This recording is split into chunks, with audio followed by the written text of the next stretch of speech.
พอเขาก็ไปเอาอันใหม่แล้วก็ไปคล้องคอใส่คอเพื่อนเอา A B C ใหม่ร้องใหม่นะ A B C ให้ช้างบีฟังช้างบี A B C D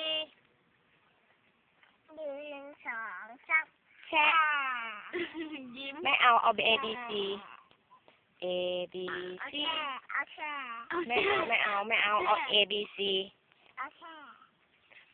เอา A B C อ่ะ เอาแช่เอาแช่ จะเอา A B C อ่ะ เอาแช่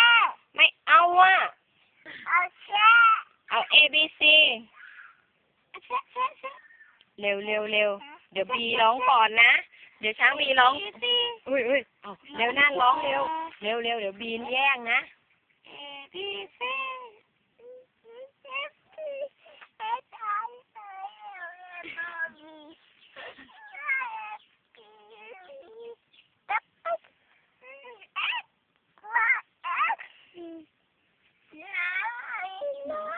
ทำเสียงไม่ได้เล่นจะตายไปเน็ก ก็คือได้คนละ ปิงวิด เดี๋ยวจะบีก็ต้องวิ่งมาส่งกลางดึกแล้วร้องไห้